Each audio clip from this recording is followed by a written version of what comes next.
الحمد لله رب العالمين القائل فأما من طغى وآثر الحياة الدنيا فإن الجحيم هي المأوى وأشهد أن لا إله إلا الله وحده لا شريك له وأشهد أن محمدا عبده ورسوله صلى الله عليه وعلى آله وأصحابه وسلم تسليما كثيرا إلى يوم الدين. أما بعد فاتقوا الله أيها المسلمون واسعوا إلى ما يقربكم إلى مرضاة ربكم واستعيذوا به من سوء الخاتمة فإنما الأعمال بخواتمها.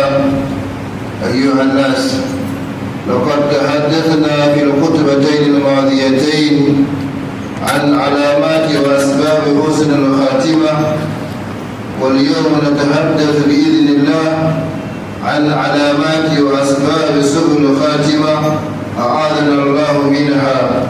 أيها الناس، إن سوء الخاتمة هو أن تكون وفاة الإنسان وهو معرض عن ربه جل وعلا مقيم على مساخطه سبحانه مضيع لما أوجب الله عليه، ولا ريب أن تلك نهاية بعيسة طالما خافها المتقون وتضرعوا إلى ربهم سبحانه أن يجنبهم إياها.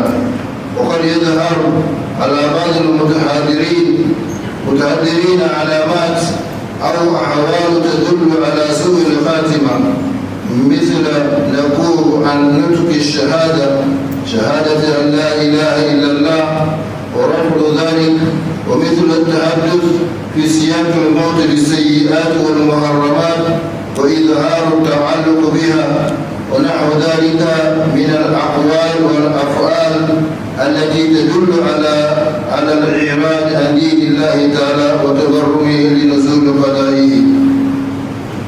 Chers frères et sœurs islam, alors il appartient à Allah, Seigneur de l'univers, qui a dit: quant à celui qui aura dépassé les limites et aura préféré la vie présente, alors l'enfer sera son refuge. J'atteste qu'il n'y a pas de divinité digne d'adoration hormis Allah l'unique sans associé, et que Muhammad sallallahu alayhi wa sallam est son serviteur et son envoyé. Que les prières et les saluts d'Allah soient sur lui, sur sa sainte famille, ses fidèles compagnons, jusqu'au jour de la résurrection. Chers frères et sœurs islam, craignez Allah, votre Seigneur, et cherchez les moyens qui vous rapprochent de lui.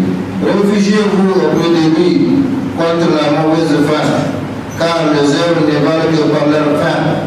Chers humains, nous avons parlé au cours des 2 sermons passés des signes et des causes de la bonne fin.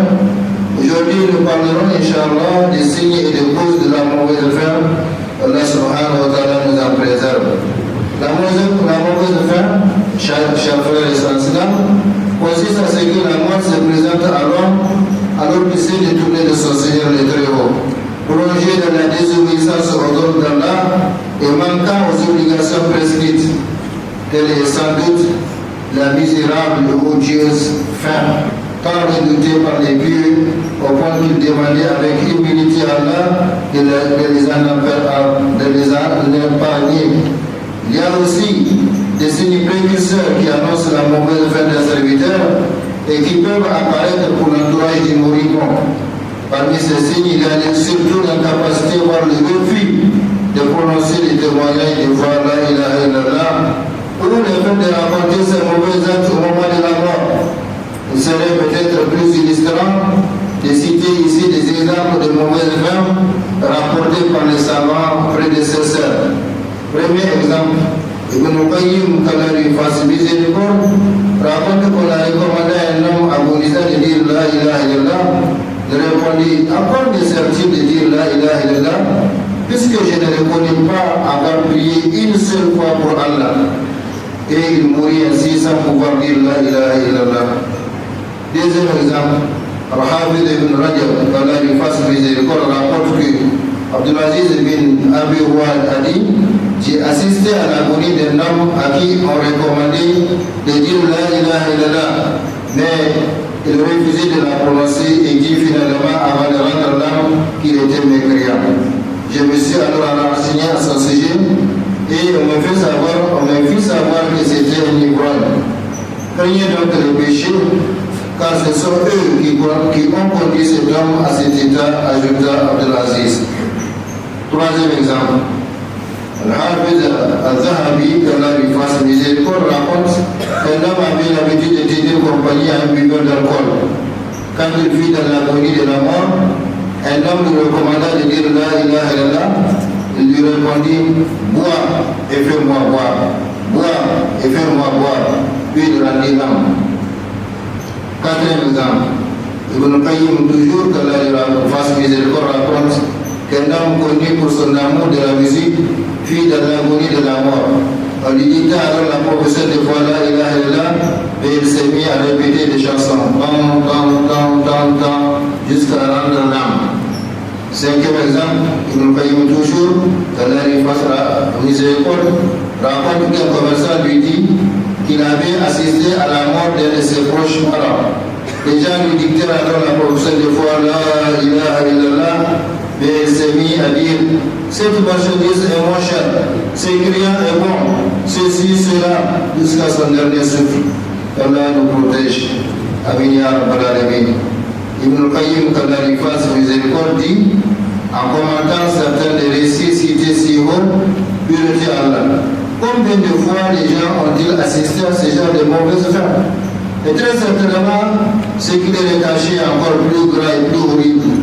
Si donc le serviteur, avec sa conscience, sa force et toute sa volonté, Satan a réussi à les détourner des enseignements d'Allah et à l'utiliser dans ce qui lui plaît comme désobéissance à Allah, en rendant son cœur distrait vis-à-vis de l'appel d'Allah, en empêchant sa langue de faire la mention au dhikr d'Allah et ses organes d'obtenir Allah. Que dire d'un tel serviteur au moment de la mort, où ses forces l'abandonnent, où son cœur se trouve occupé par les douleurs de l'agonie, alors que Satan a réuni quant à lui toutes ses forces et tous ses efforts pour l'attaquer par tous les moyens possibles afin de gagner la bataille contre ses serviteurs au cours de cette dernière action. Ici, Satan réunit toutes ses forces, tandis que le serviteur, lui, il perd toutes ses forces. Qui peut donc être sauvé dans une telle situation sans l'aide de son Seigneur? Car dès ici, يثبت الله الذين آمنوا بالقول الثابت في الحياة الدنيا وفي الآخرة ويذل الله الظالمين ويفعل الله ما يشاء. Allah a fermé le Coran par une bonne parole dès ici, dans la vie présente et dans l'au-delà, tandis que les gars, les animaux, les injustes, les politistes, et Allah fait ce qu'il veut. Comment peut-il avoir une bonne fin celui dont Allah a rendu le cœur inattentif à son appel, qui poursuit sa passion et dont le comportement est outrancier? Comment peut-il avoir une bonne fin celui dont le cœur est éloigné d'Allah, qui est insouciant vis-à-vis d'Allah, qui adore sa propre passion et qui est esclave de ses penchants? Comment peut-il avoir une bonne fin celui dont la langue ne fait pas la mention au dhikr d'Allah et dont les organes sont plutôt occupés à désobéir à Allah plutôt qu'à l'adorer? Comment un tel serviteur aura-t-il une bonne fin? Qu'Allah subhanahu wa ta'ala nous fasse comprendre davantage. Barakallahu li wa lakum fil Qur'an al-Karim. ونفعنا بما فيه من الآيات والذكر الحكيم. أقول ما تسمعون وأستغفر الله لي ولكم ولسائر المسلمين في كل مكان ومن كل ذنب فاستغفروه وتوبوا إليه إنه هو التواب